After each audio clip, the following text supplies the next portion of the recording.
Et en effet, aujourd'hui, André Berkoff est en face à face avec Bernard Lugan, qui est historien, professeur d'université, expert au tribunal pénal international pour le Rwanda et auteur de ce livre pour répondre aux décoloniaux, aux islamo-gauchistes et aux terroristes de la repentance, ici dans sa propre édition, l'édition de l'Afrique réelle. Voilà, et on va dire comment se procurer le livre, parce que c'est un livre que je vous conseille vraiment de regarder. Et il faut rappeler quand même qu'il est aussi il fut professeur à l'école militaire de Saint-Cyr-Coët-Quidan et à l'école de guerre. Et il est expert, comme vous dites, auprès du tribunal de l'ONU, tribunal international de l'ONU. Et puis surtout, il a écrit une trentaine de livres, notamment sur l'Afrique, vraiment qu'il connaît très bien. Et il en parle justement dans ce livre par rapport à tous ceux qui disent, vous savez, c'est toujours pareil, c'est l'homme blanc, le seul qui a été massacreur, oppresseur, raciste, etc. Et tous les autres, j'allais dire blanc comme neige, mais en fait, c'est évidemment beaucoup plus compliqué que ça, et tout racisme est à condamner. Alors, Bernard Lugan, vous dites justement, pour répondre aux décoloniaux, islamo-gauchistes, terroristes de la repentance, vous avez vu ce qui s'est passé récemment à l'UNEF, où vous en parlez dans votre livre, et je voudrais que vous recitiez quelques citations d'une des patronnes de l'UNEF, Afsia, je crois qu'elle s'appelle, oui. Afsia, voilà, qui a eu des phrases assez formidables dans les récents mois. Une phrase extraordinaire d'Afsa Askia, vice-présidente de l'UNEF, qui nous dit, le 15 avril 2019, donc jour de l'incendie de Notre-Dame, je cite, « Je m'en fiche de Notre-Dame de Paris, car je m'en fiche de l'histoire de France. Voilà, on s'en balèque. » Vous voyez ce qu'on s'en balèque? On l'a compris. Objectivement, c'est votre délire de petit blanc. Donc, Notre-Dame de Paris, c'est le délire de petit blanc. Alors, vice-présidente de l'UNEF. Oui, est-ce que ce n'est pas la même qui a dit, dites-moi, il faudrait gazer tous les blancs, cette sous-race? C'est la même. Oui, c'est la même. Et alors, ce qui est étonnant, c'est que les ligues antiracistes, qui sont d'habitude si promptes à poursuivre le moindre dérapage ou le moindre sous-entendu d'un journaliste de droite ou d'un écrivain de droite, se sont montrées excessivement silencieuses dans cette affaire. À votre connaissance. Écoutez, moi, l'affaire de l'ICRA, quand j'entends parler de l'ICRA, je suis un peu comme sur le bord de l'Oued, je suis assis et je vois passer les cadavres de mes ennemis. Parce qu'ancien professeur à Lyon 3, nous avons été persécutés par la LICRA à Lyon 3, à l'époque où la LICRA cherchait véritablement à attaquer tout ce qui était un peu à droite, alors qu'aujourd'hui, le boomerang lui revienne dans les dents. Eh bien, écoutez, moi je dis champagne. Champagne parce que, comme on dit, un autre proverbe que je cite beaucoup, à force de pisser contre le sirocco, on finit par se mouiller les babouches. Et là, c'est exactement ce qui est arrivé avec la LICRA. Alors, dites-moi, cette espèce de surenchère, justement, parce qu'on a aussi cité le très bon interview de Sonia Mabrouk de Mélanie Luce, la présidente de l'UNEF, qui était remarquable. Et qui dit, voilà... comment on est arrivé là? Justement, les séminaires interdits à tel ou tel, aux blancs, ou aux hommes, ou à ceci, ou à cela. C'est-à-dire presque... Allez, j'y vais un peu fort, le Ku Klux Klan l'a rêvé, l'UNEF l'a fait. L'Afrique du Sud, l'apartheid, on fait quoi, là? Qu'est-ce qui se passe? Tout simplement parce que... Je l'explique dans mon livre, parce qu'il y a deux approches de l'analyse du phénomène. Ou bien une approche immédiatement contemporaine, on cite les faits, mais on ne voit pas très bien quelle est la genèse, ou bien l'approche qui était la mienne, qui est l'approche historique, où je débride l'appeler. L'origine remonte à mai 68, et au lendemain de mai 68, quand petit à petit, les structures universitaires ont été délitées, quand la gauche a pris vraiment le magistère sur l'ensemble de l'enseignement supérieur, sauf certaines facultés de droit, et sauf la médecine, bien sûr, parce qu'il y a des concours. Mais moi, je parle des sciences humaines. J'ai été professeur d'université pendant 30 ans, donc je connais bien. J'étais en plus membre du CNU, le Conseil national des universités, les recrutements. Je puis vous affirmer que les recrutements étaient politiques. Et que c'était en permanence une négociation entre le syndicat SGEN et les autres syndicats de gauche, et SNESUP, et c'était de la négociation. Politique. Les carrières universitaires, certes, il fallait avoir des diplômes, mais il fallait surtout être de gauche. Et si vous n'étiez pas de gauche, vous n'aviez aucune chance d'avoir une carrière universitaire. Moi, j'ai eu des chances inouïes. Moi, j'ai pu passer, pourquoi? Parce que j'étais en Afrique en coopération et que j'ai été titularisé par le corps extérieur. Autrement, je n'aurais jamais été titularisé. On va continuer à en parler, c'est très important de rappeler effectivement les racines de tout cela avec Bernard Lugan. À tout de suite. Et il n'est pas inutile, il ne messied pas que les Français écrivent aux Français de temps en temps pour leur rappeler un certain nombre de choses. En tout cas, très pamphlétaire, effectivement, et mais il a l'habitude, Bernard Lugan, qui va lui attirer un certain nombre d'attaques en flammes, mais lui aussi n'hésite pas à utiliser le bazooka quand nécessaire pour répondre aux décoloniaux, aux islamo-gauchistes et aux terroristes de la repentance.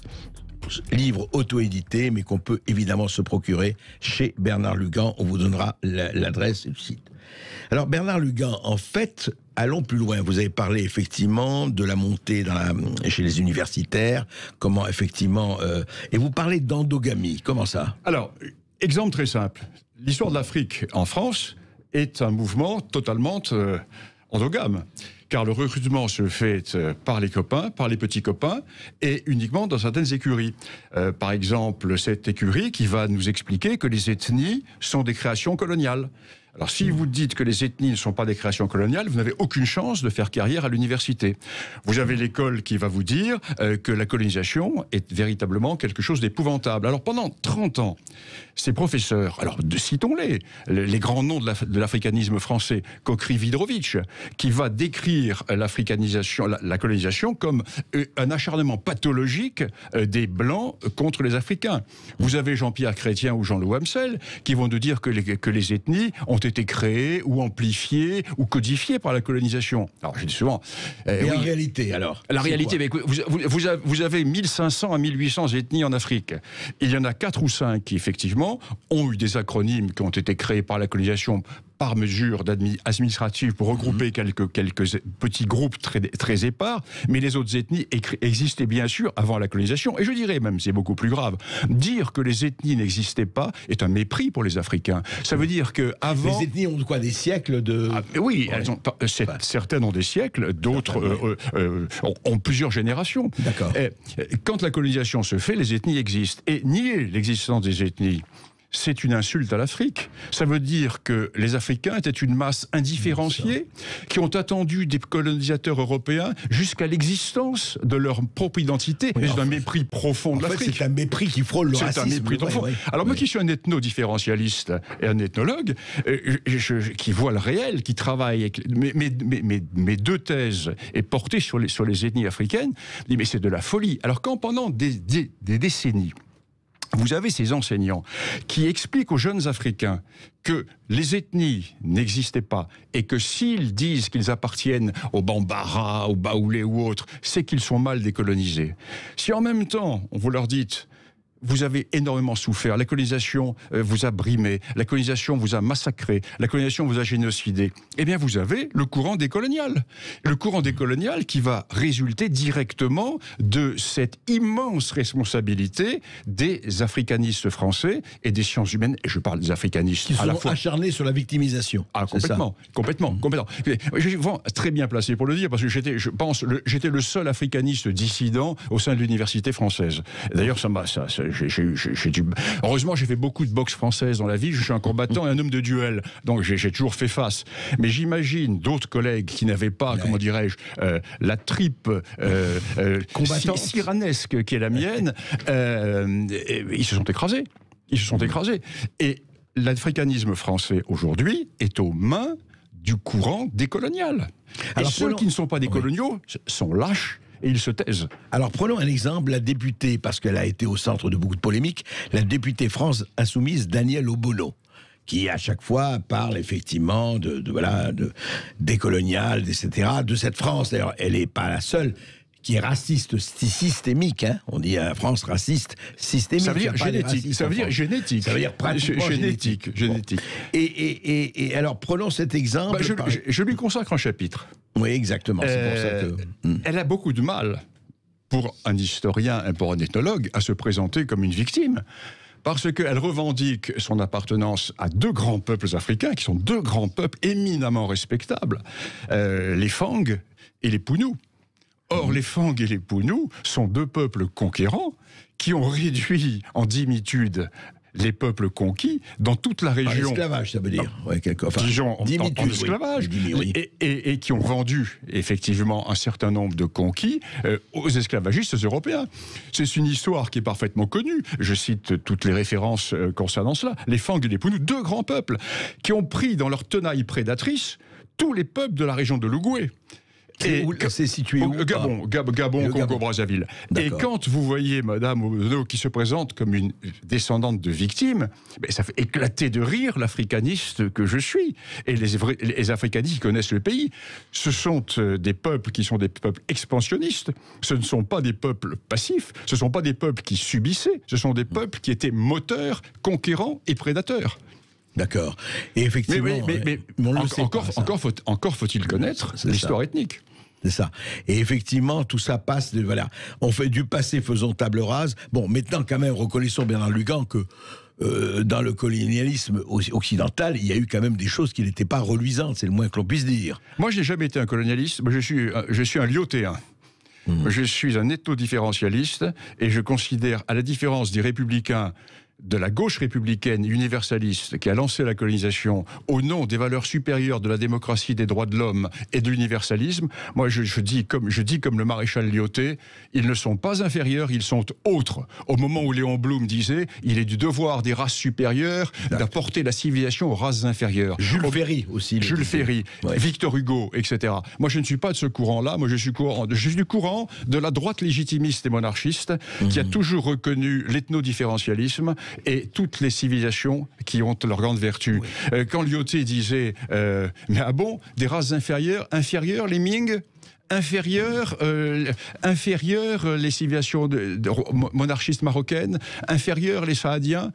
Inférieur par rapport à quoi? Oui. Alors là, c'est l'universalisme de gauche. Et nous payons cela. Et aujourd'hui, le drame, qui est un drame existentiel pour la gauche, et moi qui me ravit tout à fait, parce que je vois que l'universalisme de gauche, qui a provoqué tout ce courant révolutionnaire, qui a provoqué tout ce courant décolonial, est en train de disparaître. Et l'exemple que vous avez cité tout à l'heure avec la LICRA est tout à fait exact. Ils vont s'entre-dévorer. Ils vont s'entre-dévorer sur les ruines des droits de l'homme, sur les ruines du libéralisme, sur les ruines de ce qu'on appelle la République et sur les ruines de toutes ces philosophies universalistes que, par orgueil philosophique, nous avons tenté d'imposer au monde. Oui, vous voulez dire en fait, nous étions le camp du bien et nous allons vous apprendre c'est que le bien que vous vouliez. Alors, tes croyances ne valaient rien, tu vas croire les miennes maintenant. Mais ça, c'est l'arrogance totale. C'est l'arrogance comme les africanistes qui expliquent aux Africains, mais non, votre ethnie n'existe pas, c'est une création coloniale. Alors, mais j'étais quoi avant? Donc, je n'existais pas avant la colonisation? Magma indifférencié? Quel mépris! En fait, ce qui est étonnant dans cette histoire, c'est qu'on a grandi au nom d'idéologie. Cette idéologie a grandi, a poussé, a fleuri sur une ignorance totale de l'histoire. Absolument, parce que tout ceci s'est fondé sur l'universalisme. Nous sommes dans les années 1880, et dans les années 1880, il faut faire, en France, les Anglais, pas du tout, c'est un tout autre principe. Il faut faire triompher les principes de la Révolution française et de la République. Et il partait d'un bon sentiment. Bon sentiment. Donc, la France a reçu l'étape de la loi démocratique par la Révolution française. Quel égoïsme que de ne pas le faire partager au monde. Donc nous allons vous apporter la vérité. C'est Victor Hugo. Nous sommes dans Victor Hugo. Et là, nous avons véritablement cette arrogance universaliste qui se retourne. Alors pourquoi la gauche française a perdu le combat doctrinal? Parce que les décoloniaux sont en train retournent le complexe d'Oedipe contre eux. Et ils sont en train de détruire les bases mêmes de ce qui fut l'universalisme républicain depuis 1789. Ils sont en train de tuer le père progressiste. Voilà. Ce n'est pas le vieux réactionnaire que je suis qui va pleurer. On se retrouve juste après les infos. Et avec vous, chers amis, n'oubliez pas de nous appeler au 0826 300 300 et venez poser des questions à notre invité Bernard Lugan, qui peut vous répondre aussi sur ces questions des décoloniaux, d'islamo-gauchistes, de terroristes, de la repentance. Et puis vous pouvez aussi réagir à tous les autres sujets. Par exemple, cette ville de Limoges où le masque n'est pas obligatoire et où finalement tout se passe bien. Et puis la LICRA qui n'est pas assez antiraciste pour le syndicat de Sciences Po Lyon. Réagissez à tous ces sujets, à tout de suite. Et toujours pour répondre aux décoloniaux, aux islamo-gauchistes et aux terroristes de la repentance, Bernard Lugan est là. Bernard Lugan, comment vous expliquez, vous, que, alors, parce que vous allez vraiment à rebrousse-poil, vous allez à contre-tendance, effectivement, de la doxa dominante et du discours dominant. Comment vous expliquez quand même que, avec effectivement tous ces bataillons d'enseignants, d'intellectuels, que ce soit en Amérique, en Europe et ailleurs, dans ce qu'on appelle l'Occident, bataille un peu pour leur liquidation en douce ou pas en douce. C'est-à-dire qu'il y a un côté de dire oui, mais écoutez, tout ce qu'on a enseigné, tout ça, c'est très mauvais, non, c'est pas bien, on a opprimé, etc. Et donc aujourd'hui, on se met, et c'est très bien, du côté des opprimés, mais de quels opprimés et à quoi ils arrivent. Et je cite, vous savez, la fameuse cancel culture, c'est-à-dire on déboulonne les statuts, on interdit un certain nombre de spectacles. On dit que, par exemple, quand le prince charmant embrasse Blanche-Neige, c'est du viol, évidemment, etc. Je mélange les choses, mais c'est vrai. Enfin, la princesse, pardon, pas Blanche-Neige, mais la princesse, qu'il y a une espèce de salmigondis extraordinaire, mais tous basés sur la même chose. Il faut interdire tel livre, telle pièce, parce que c'est effectivement faire la part belle au racisme, etc. C'est sous toutes ses formes, et ça fait maintenant des décennies que ça dure, et que ça s'amplifie. Oui, il faut... Tout part de la lutte contre le patriarcat. La lutte contre le patriarcat, la lutte contre l'ordre et la mise en avant, j'allais dire, d'une vision féministe de l'histoire. Attention. Oh là là, vous allez vous faire lâcher, là. Moi, je n'ai rien contre les femmes. Comme disait Sacha Guitry, tout contre. Bon, non, mais vous avez là une idée qui est une idée sous-jacente, qui est le courant de ces minorités qui considèrent qu'il y a victimisation. Alors, victimisation des Noirs, victimisation des musulmans, victimisation des femmes, victimisation des minorités sexuelles, etc. Et tout ceci s'exprime à travers l'écriture masculine. C'est pour cela que l'on veut détruire l'écriture, car l'écriture est considérée comme masculine, car elle transfère, elle transporte, elle transmet des valeurs qui sont authentiquement patriarcales. C'est l'abomination. Le mâle blanc dominant de 50 ans, c'est l'abomination absolue, qui est la quintessence du péché de l'homme blanc. Alors tout ceci se retrouve dans cette culture et qui devait être détruit à la fois par l'écriture inclusive, par le mouvement décolonial, par la remise en cause de l'histoire, parce que, là encore, reprenons bien loin, reprenons Édouard Saïd. Reprenons Édouard Saïd et l'orientalisme. L'orientaliste libano-américain. Voilà, qui va nous dire qu'en fait, la vision du monde est une vision qui a été créée par l'homme blanc. Qui a été créée pourquoi ? Pour inférioriser tout ce qui n'est pas l'homme blanc et de façon à maintenir la suprématie de l'homme blanc. Donc, comment supprimer cela ? Eh bien, en supprimant les racines mêmes de la domination, c'est-à-dire les fondements de l'histoire des pays européens, les fondements de l'écriture. La libération passe par la réappropriation de l'histoire. Et la réécriture de l'histoire. Oui, alors... Réappropriation, oui, l'historien ne va pas vous dire le contraire. Mais ce n'est plus de la réappropriation maintenant, c'est de l'enfermement ethno-historique. C'est-à-dire que chacun va définir sa propre histoire. Demain, l'on ne pourra parler du royaume Bambara que si l'on est d'origine Bambara. L'on ne pourra parler du royaume Songhai que si l'on est Songhai. On l'a vu avec cette jeune poétesse noire en Hollande. Il y avait une traductrice blanche qu'elle avait acceptée et... En Hollande, une journaliste hollandaise blanche d'ailleurs a dit non, c'est pas normal qu'une noire soit traduite par une blanche. C'est pas possible. C'est pas possible. Pourquoi ? Parce que le blanc est raciste par définition.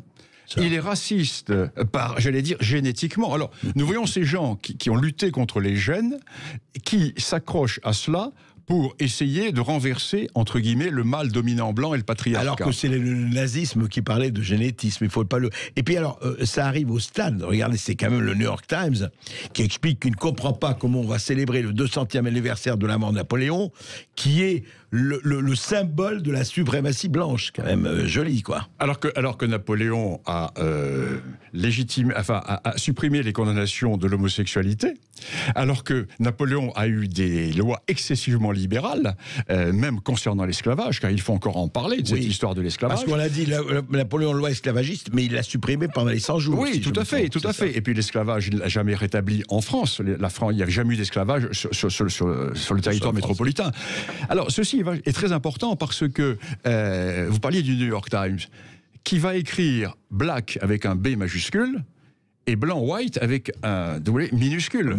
Nous sommes véritablement dans une inversion mentale. Mais là, nous allons contre tout ce qui est naturel. Le retournement va se faire.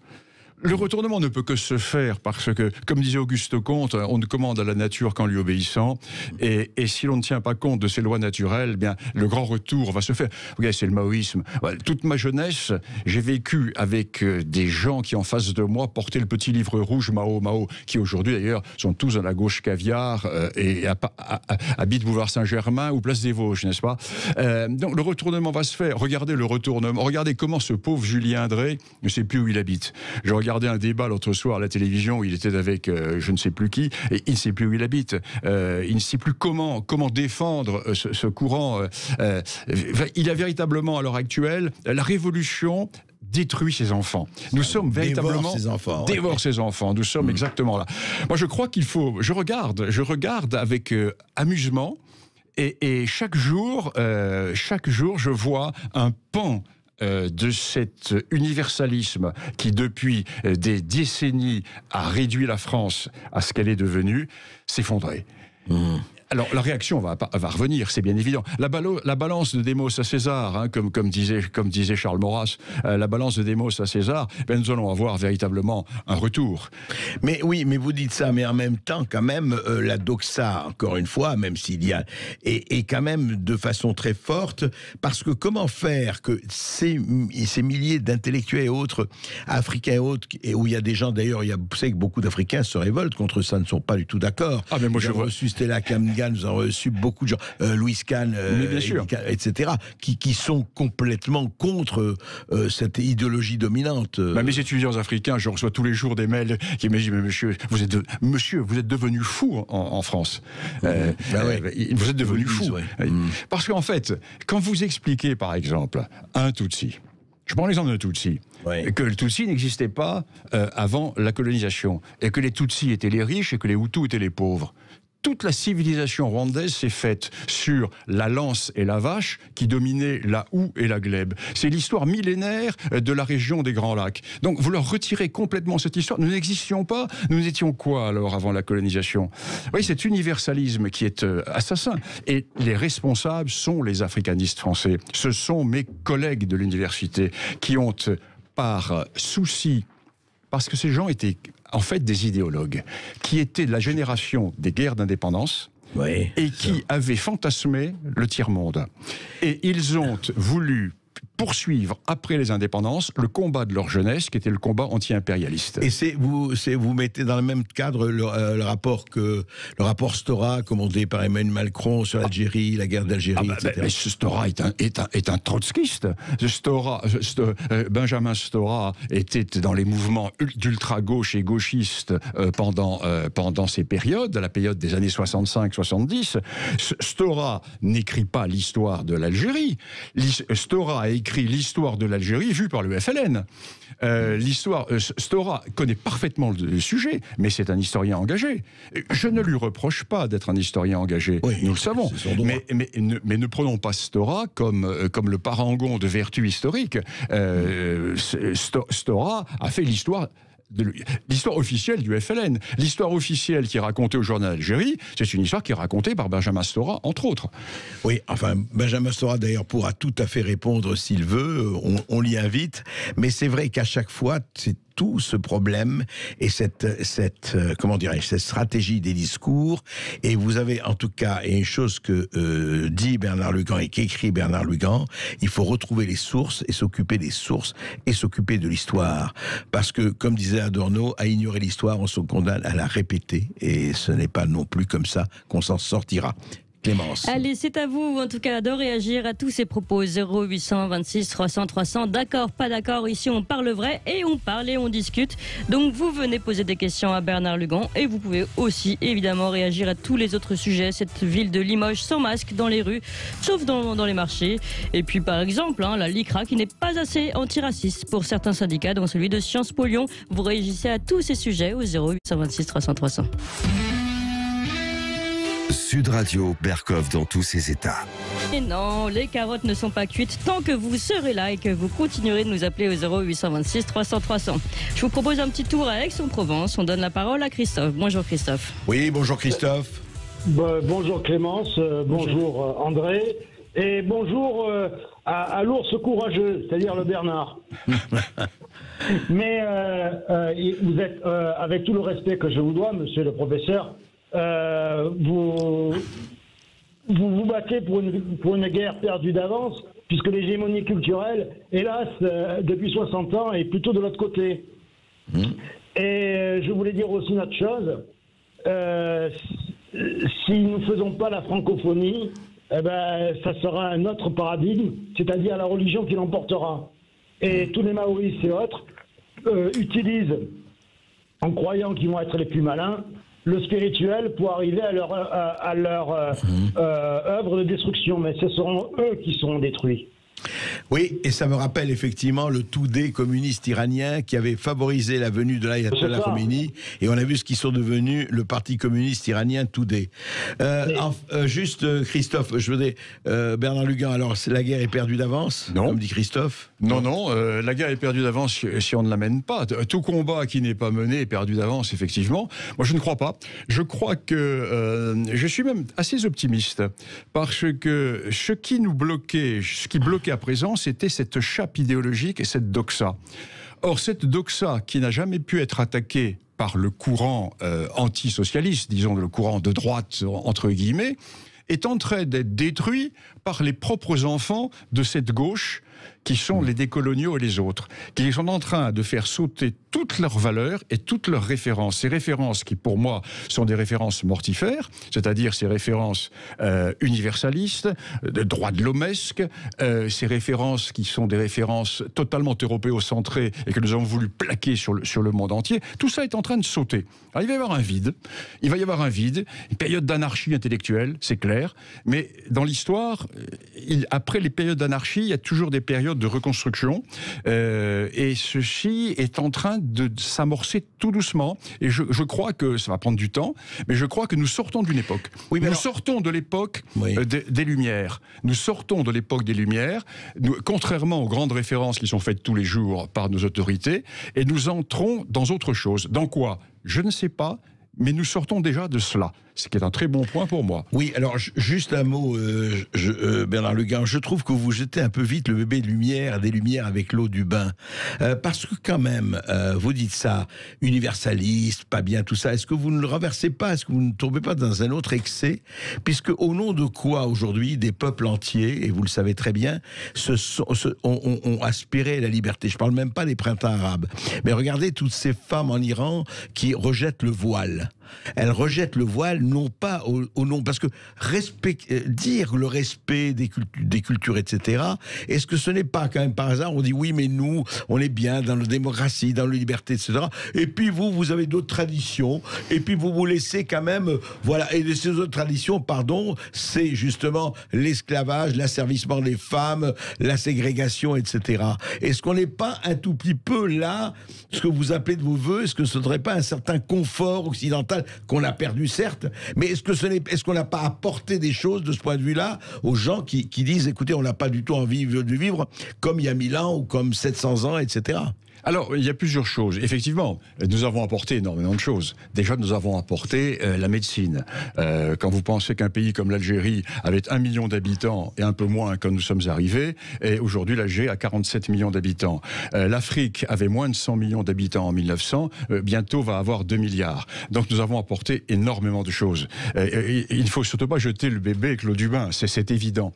Mais en plus de cela, ou à côté de cela, nous avons apporté une idéologie qui est une idéologie universaliste qui ne s'applique pas. Pourquoi ? Parce que nous sommes des individualistes. Nous ne l'avons pas toujours été.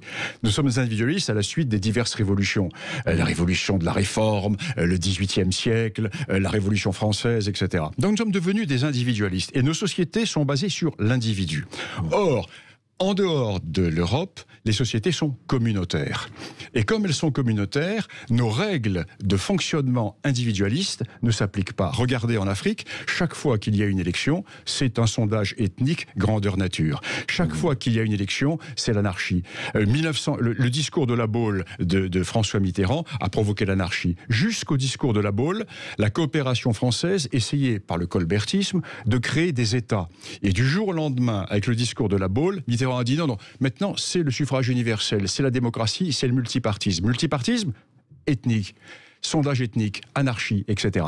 Donc ce que je dis, il y a deux choses. Je ne condamne pas la colonisation dans le sens de ses réalisations. Je vous donne une image. Je ferai une différence entre la colonisation française et la colonisation anglaise. Comme je le dis souvent, les Anglais ont laissé des habitudes et nous avons laissé des certitudes. C'est très différent. Les Anglais n'ont pas cassé les corps sociaux de la chefferie parce qu'ils étaient ethno-différentialistes. Nous étions jacobins et universalistes. Donc nous avons voulu... Jamais les Anglais n'ont appris aux petits Haoussa que leur ancêtre, c'était Richard Cœur de Lion, comme nous l'avons fait nous. Il y a cette vision. Victor Hugo, Jules Ferry...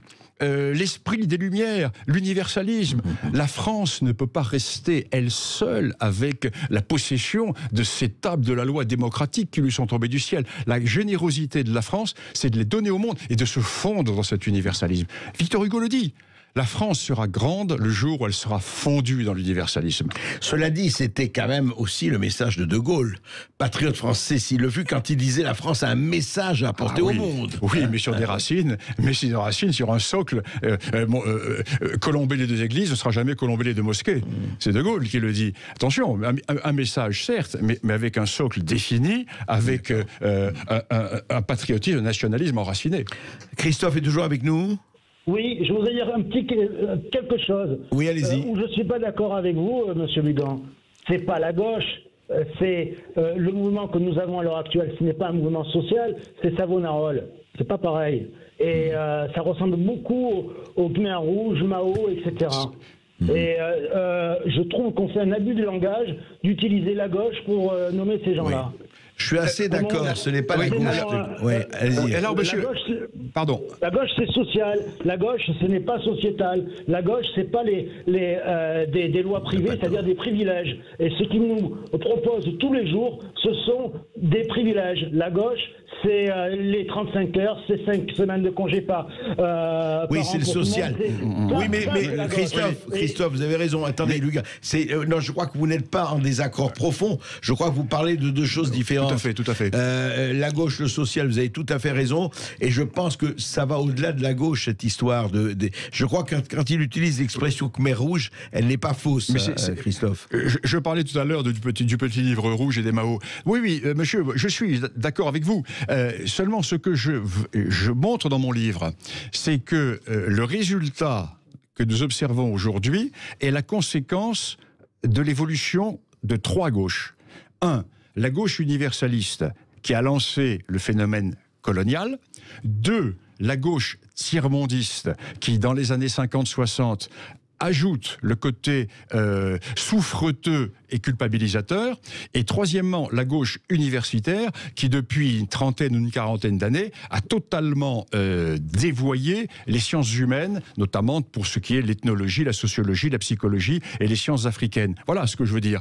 Je veux dire que c'est le résultat d'une triple évolution de gauche. Je ne dis pas que le phénomène, bien entendu, est un phénomène de gauche. Non, je parle d'une genèse, un produit. J'ai l'approche de l'historien. Je pars de très loin, la longue durée, pour tenter d'expliquer les trois racines, le trépied du mouvement décolonial que nous observons aujourd'hui. Clémence? Moi, je suis tout à fait d'accord avec vous. Ce que je voudrais dire, c'est que ces gens-là qui sont à la tête du mouvement soi-disant progressiste sont des ennemis du peuple, et ceux qui sont actuellement scindent de l'écharpe tricolore. Ça, c'est une honte. Eh bien, c'est ce que je voulais dire, mais je ne veux pas monopoliser l'antenne. Mais nous sommes d'accord, monsieur, nous sommes d'accord. Et bien voilà, vous continuez d'accord ou pas d'accord d'ailleurs, hein, de nous appeler au 0826 300 300. Vous êtes très nombreux à avoir pris votre petit ticket pour poser une question à Bernard Legan. On va voir s'il reste encore quelques minutes avec nous. À tout. André Berkoff est dans tous ses états, et vous aussi qui êtes très nombreux à nous appeler et à tenter de poser une question à notre invité Bernard Lugan. J'en profite pour rappeler les références de son livre, hein. D'abord son titre, Pour répondre aux décoloniaux, aux islamo-gauchistes et aux terroristes de la repentance. Et vous pouvez trouver ce livre sur le site bernard-lugan.com. Voilà, vous pouvez vous le procurer, comme ça vous aurez toutes les réponses à vos questions. Mais évidemment, on continue de donner la parole à nos auditeurs. Tout de suite, on va à Perpignan, on donne la parole à Alain. Bonjour Alain. Oui, bonjour Alain. Bonjour André Berkoff. Alors écoutez, je vais vous dire une chose. Je suis en train de boire littéralement les paroles de votre invité. Vous voyez, c'est formidable. Alors je voudrais dire, j'ai 82 ans, hein, j'ai connu la colonisation, j'ai connu la décolonisation. J'ai vécu au Maroc 17 ans. Hein. On peut dire tout ce qu'on veut sur la colonisation au Maroc, qui était un protectorat à l'époque. Oui. Mais il se passe une chose actuellement, il y a 2 lycées qui cartonnent au Maroc. C'est le lycée Lyoté de Casablanca et le lycée Descartes à Rabat. Oui. Alors, la suprématie blanche, je veux bien, mais là, ce n'est plus quelque chose d'obligatoire. Les gens se précipitent dans ces 2 lycées. Vous avez à Beyrouth l'hôpital, l'Hôtel-Dieu de France. Bien sûr. Et qui continue. Vous avez à Saïgon le lycée Jean-Jacques Rousseau et le lycée Marie Curie, et il y a encore la rue de Pasteur et la rue du docteur, je sais plus. Alors, quand on dit, donc pour la colonisation, je suis désolé, mais c'est un scandale quand on entend les gens dire que la colonisation était un crime contre l'humanité. Voilà, je voulais dire ça. Ensuite, quand on fait le parallèle entre les Anglais et les Français, au point de vue colonisation, j'ai vécu au Maroc et en Jordanie. Ouais. Alors, la Jordanie, c'était la colonisation anglaise. Exact. Effectivement, les Anglais ont tout conservé, si vous voulez, mais c'est resté en retrait. Vous prenez par exemple Hong Kong, du temps du protectorat anglais de Hong Kong, vous n'aviez pas un seul Anglais dans la rue. Ouais. D'accord. Ça marchait tout seul. Et je peux vous dire une chose, j'ai été invité, peut-être vous ne le connaissez pas, ce qu'on appelle le Hong Kong Club. Vous n'avez jamais entendu parler du Hong Kong Club? Non. C'était le club le plus huppé de Hong Kong à l'époque. D'accord. À l'entrée, il n'y avait personne. Il y avait une petite plaque où on marquait interdit aux enfants et aux animaux. D'accord. Mais c'est tout. Et alors, il n'y avait pas de gardien, il n'y avait rien. Et vous aviez l'impression que si la Chine entière descendait sur Hong Kong, jamais se serait permis de rentrer au Hong Kong Club. Et vous savez pourquoi? Parce qu'ils n'auraient pas été membres. Et ça, c'est la force des Anglais. Donc les Anglais sont différents des Français, mais des 2 côtés, il ne faut pas... C'est pour ça que je suis d'accord avec votre invité, il ne faut pas attaquer. Les plus terribles, ça a été les néocolonisateurs. C'est-à-dire la gauche qui est arrivée en disant que les colonisateurs, c'était une abomination, la colonisation. Et ils ont tout détruit. Ils ont tout détruit. Or, actuellement, ce que les gens ne savent pas, c'est que malheureusement, à l'étranger, il y a encore des lycées français qui sont très appréciés de tout le monde et qui représentent un pays qui devient une véritable ruine. Alors ça, moi je ne suis pas optimiste comme votre ami, parce que j'ai l'impression que tout ce qu'il dit, je les approuve à 100%. Et alors, sur Julien Drey, une merveille. Hein. Mais ce que je veux dire, c'est que ce monsieur prêche dans un désert. Ouais. Et alors, vous aussi, monsieur Berkoff, vous êtes le dernier. Vous êtes le dernier. Non, le dernier des Mohicans, mais dis donc. Absolument, absolument. Et je suis désespéré parce que j'ai 83 ans et je n'ai pas le temps, moi, vous comprenez? Non, mais et vous je savez, m'aperçois... mais vous savez, il faut rester optimiste, je vous assure. On a été tous et dans des situations beaucoup plus désespérées que celles où on vit aujourd'hui, et pourtant on s'en est sorti. Hein. 40-44, c'est pas la même chose. 14-18, c'était pas du miel non plus. Donc voilà. Hein. Chaque époque connaît ses difficultés. En tout cas, merci. Mais je vous assure, vous direz à votre intervenant que je bois ces paroles. D'accord. Et bien vous allez continuer à les boire. Vous allez continuer à les boire. Et Clémence. Alors oui, on va rester à Perpignan. Tiens, on donne la parole à... Ah non, donc on est à Paris. On donne la parole à Catherine. Bonjour Catherine. Bonjour Catherine. Ah bonjour. Vous m'entendez là? Oui, on vous entend bien. Allez-y. Bon, très bien. Alors j'ai quelque chose à égrener à votre invité. Oui. Pour la raison suivante. Quand j'étais enfant, j'ai vécu à Madagascar. Mes parents étaient très, je dirais, clairement antiracistes. Et peut-être que c'est ça qui m'a influencé. Je veux rappeler à votre intervenant et à vous aussi, M. Berkoff, que quand Albert Londres est revenu du Congo et qu'il a raconté ce qu'il y avait vu, on lui a dit que c'était pas vrai. Or, aujourd'hui, le prix Albert Londres récompense quoi? Les meilleurs journalistes, c'est-à-dire les journalistes d'investigation. Bien sûr, et Albert Londres a été un très grand journaliste. Voilà. Donc ça, je le rappelle parce que je pense que c'est très important. L'apartheid en Afrique du Sud, c'est quoi, à votre avis? Pour moi, c'est le résultat d'une conquête et d'une colonisation sauvage. La ségrégation en Amérique du Nord, pendant combien de décennies, et qui existe encore finalement dans la tête, en particulier de la police. On voit maintenant que la décision de lutter contre la ségrégation en obligeant par exemple les universités, les écoles à recevoir autant de... Oui, la discrimination positive, ce qu'on a appelé la discrimination positive. Voilà, exactement, le mot qui manquait. Depuis sa disparition, d'une manière très insidieuse, on recrée une ségrégation en fait dans les écoles et les universités américaines. Il faut le savoir. C'est encore une chose que je voulais vous dire. Ce que je voulais aussi vous dire, c'est qu'on n'a encore pas pu oublier le Ku Klux Klan, parce que finalement... le Ku Klux Klan, madame, n'existe plus, excusez-moi. Là, il ne faut pas non plus aller vers... Il n'existe plus en tant qu'organisation, je dirais, déclarée. Mais là, le racisme en Amérique du Nord... Oui, mais madame, je voudrais vous dire quelque chose par rapport à ça. Moi, j'entends, et je crois que Bernard Leguin va répondre.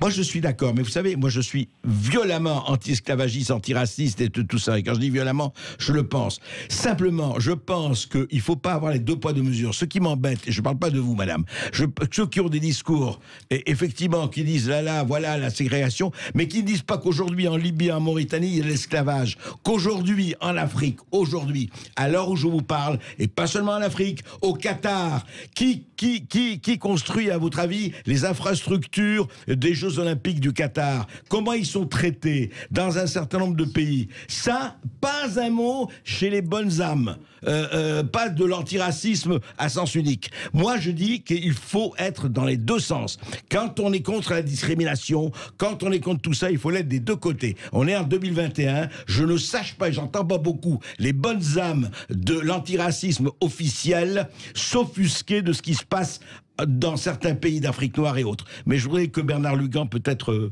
a quelque chose à ajouter. Oui, un point de vue de l'historien. Aujourd'hui, nous avons plusieurs milliers de soldats qui combattent dans l'opération Barkhane le long du Niger et dans la partie ouest de la bande sahélo-saharienne.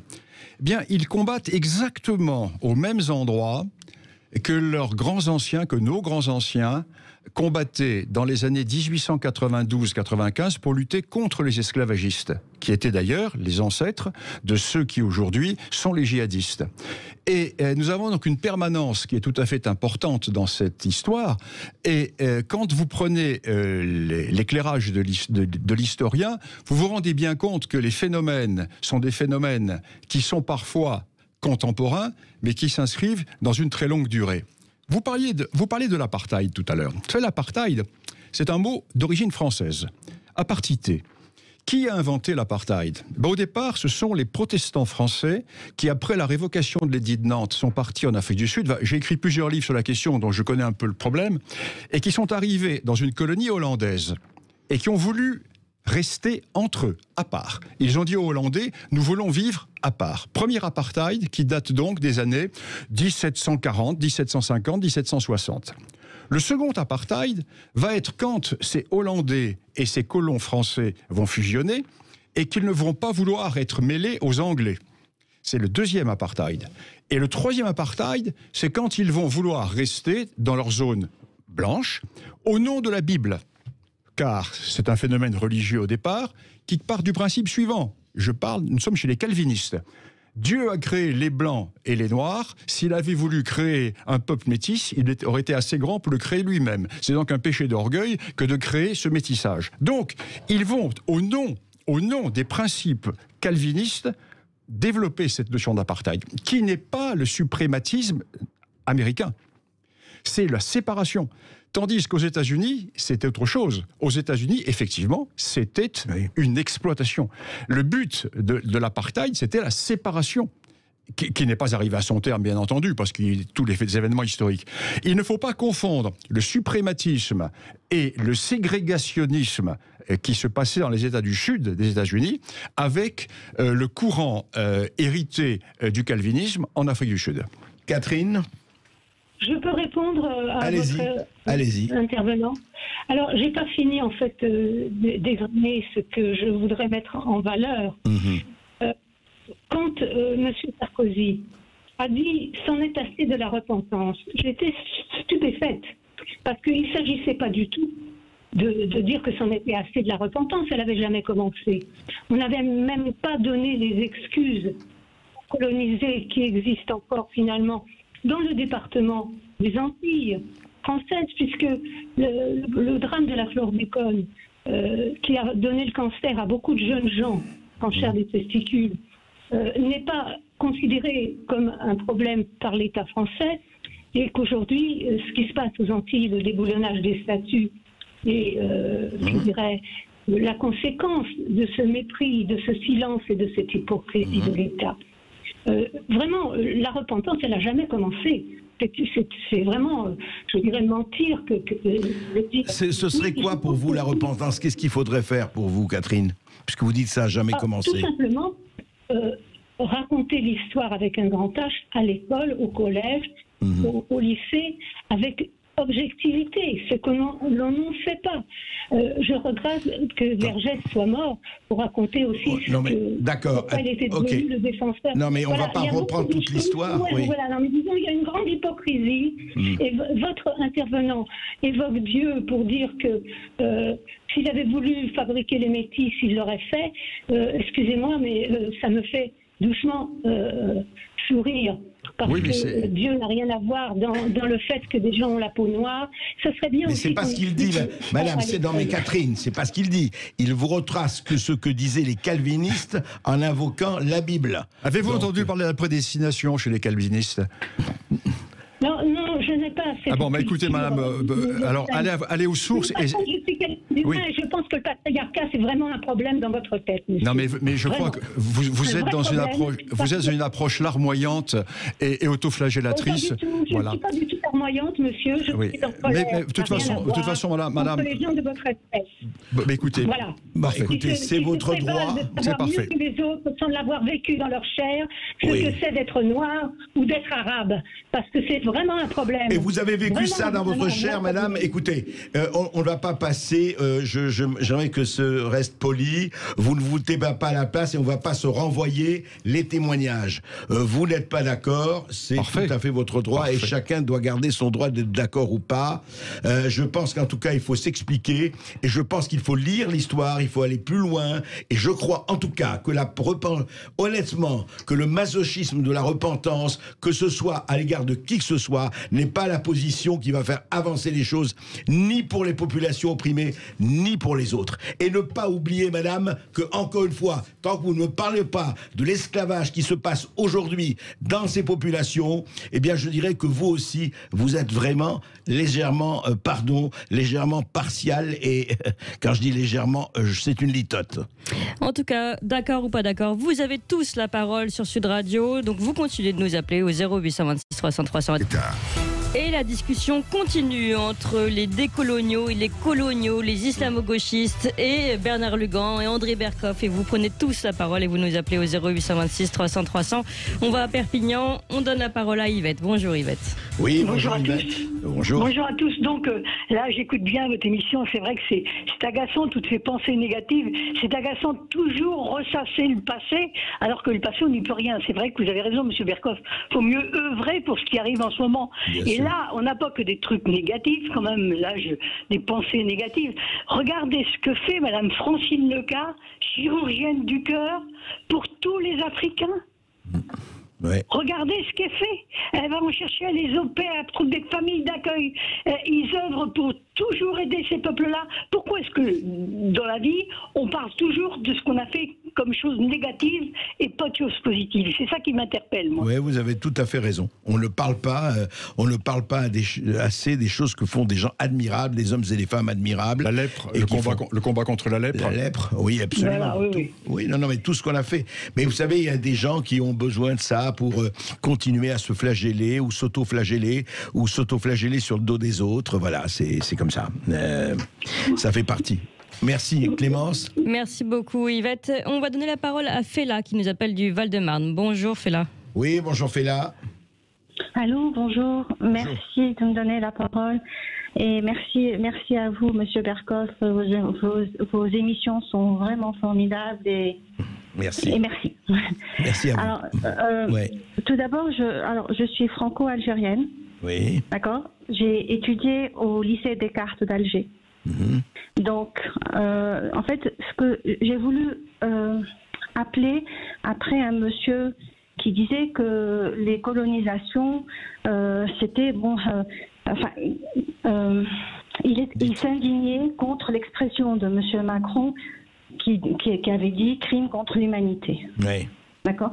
D'accord. Mais pensez-vous, monsieur, que si la colonisation avait ses bienfaits, quel est le pays qui demanderait, enfin, quel est le peuple ou les indigènes demanderaient leur indépendance s'il n'y avait pas une oppression? Alors, oui, c'est une vraie question. Moi, je vais répondre personnellement, mais ensuite, je donnerai évidemment la parole à Bernard Lugan. Je disais que ce n'est pas parce que la colonisation a des bienfaits que les peuples n'ont pas envie d'être indépendants avec leurs identités. Moi, je suis complètement pour l'indépendance des peuples et les ordres d'identité. Ce n'est pas parce que quelqu'un vous a colonisé pendant X temps qu'on doit dire « Ah, c'est formidable, tout va bien, on va rester comme ça et on va rester... absolument, tous les peuples ont leurs identités et c'est fondamental, comme le peuple français. C'est-à-dire, en fait, dans la colonisation, moi, ce que je dis, c'est pas tout blanc ou tout noir. Moi, ce qui m'embête, vous voyez, c'est que des gens disent d'un côté crime contre l'humanité, et comme les autres qui disent ah, colonisation, ça a été extraordinaire, ça a été que du bien, que ça a été formidable. Bien sûr, ce n'est évidemment pas vrai, pas le cas. Ce que je ne comprends pas, c'est qu'on n'ait pas le sens de nuance. Oui, fais-la, allez-y. Bien sûr que ce n'est pas vrai, monsieur Berkoff. Bien sûr qu'il y a eu des routes, des hôpitaux, des écoles qui ont été faites. Mais combien d'indigènes y allaient? Combien d'indigènes ont droit, je dis exprès indigènes, hein, oui, enfin, d'habitants, voilà. Oui, là, je comprends ce que vous voulez dire, bien sûr. Combien allaient à l'école? Mais combien avaient le droit à l'instruction? Mais c'est ça la réalité, monsieur. Oui, je n'ai pas vécu à l'époque française, je n'ai pas vécu à l'époque de la guerre, et je ne cherche pas. Les deux côtés ont souffert, les deux côtés il y a eu des crimes, d'accord. Mais ce que je veux aujourd'hui, en tant que franco-algérienne, c'est qu'on arrive à tourner cette page et qu'on écrive l'histoire sans on est tout à fait d'accord, Fela. Tout à fait d'accord. Absolument. Mais dire que il y a eu un bienfait, c'est faux. Le peuple algérien en a souffert. Parce que s'il n'avait pas souffert, il n'aurait jamais demandé son indépendance. Et le monsieur qui intervenait parlait du Maroc. Mais le Maroc n'a jamais été une colonisation pure et dure. On est d'accord. Ni le Maroc, ni la Tunisie. Oui, alors on est d'accord. Alors Bernard Lugan peut-être peut répondre par rapport à effectivement l'Algérie et de ce qu'il fait là. Madame, vous parlez du peuple algérien qui demandait l'indépendance. Bon, c'est possible. Si je prends 2 chiffres, qui sont des chiffres quand même assez incontestables, il y avait en 1961 dans l'armée française à peu près 350 000 Algériens volontaires, entre les tirailleurs, les Mokhajni, les Harkis, les membres des SAS, à peu près. Il y avait combattant dans le FLN, dans l'armée des frontières, 12 000 hommes en Tunisie et 8 000 hommes au Maroc. Ça fait 20 000. D'un côté, vous en avez 450 000, de l'autre côté, vous en avez 20 000. Et au moment où les accords d'Évian sont signés, il reste comme combattants dans les Djebel environ 8 à 10 000 combattants. Alors il y en a eu plusieurs dizaines de milliers qui sont morts. Donc ne me dites pas le peuple algérien, disons qu'une partie des Algériens s'est soulevée contre la France. Mais je ne défends pas du tout la colonisation en Algérie, dans la mesure où je considère, moi, que l'Algérie française est morte avec la révolution de 1870 et lorsque les autorités de la République ont remplacé l'administration militaire par l'administration civile et jacobine. L'administration militaire, ce que Lyautey va faire au Maroc, ce qui va faire qu'au Maroc, comme dit Lyautey lorsqu'il arrive au Maroc, je ne veux surtout pas algérianiser le Maroc. Ça veut dire, je ne veux pas administrer le Maroc comme l'Algérie après 1870. C'est-à-dire, le sous-préfet de Roubaix va être nommé sous-préfet de Tiaret ou sous-préfet de Constantine. Une réalité totalement différente. Alors, il y a un grand changement en Algérie qui se passe après, d'où la révolte de Mokrani. Cet homme que je respecte beaucoup, Mokrani, qui est un grand aristocrate, qui est un grand féodal, et qui se soulève contre, justement, ce principe d'universalisme républicain qui veut être appliqué à l'Algérie. Donc, il faut faire la part des choses. Et quand vous parliez également des chiffres des scolarités, mais madame, savez-vous que comment dirais-je, un enseignant français sur 6, en 1960, enseignait en Algérie? La scolarité qui est partie de 0, parce que vous nous dites que tout le monde n'allait pas à l'école, d'accord, mais avant 1830, qui allait à l'école? Personne n'y avait pas d'école. Vous nous disiez que qui allait dans les hôpitaux, mais quand les Français sont partis en 1962, ils ont laissé plus de 30 hôpitaux, dont 4 hôpitaux universitaires. Quand ils sont arrivés en 1830, il n'y avait même pas un dispensaire. Alors, mettons les choses en perspective, essayons de voir les choses honnêtement. Alors, je suis entièrement d'accord avec vous quand vous dites il faut en sortir avec ces vieilles querelles, il faut regarder à plat. Attendez, mais pour cela, il ne faut pas prendre l'histoire officielle du FLN, ce parti kleptocratique qui a fait main basse sur l'Algérie, le pays qui est gouverné par l'alliance des coffres-forts et des mitraillettes. C'est cela l'Algérie, hein, l'alliance des coffres-forts et des mitraillettes. Ce parti unique qui a fait main basse sur l'Algérie et qui a ruiné le peuple. Les dizaines, les centaines de milliards de l'argent du pétrole qui sont passés dans les comptes en Suisse, ailleurs. Bon, il faut bien voir cela. Et ces gens-là ont comme légitimité la fausse histoire qui est d'ailleurs répercutée par des gens comme M. Stora, et cette fausse histoire de l'Algérie est une histoire à sens unique.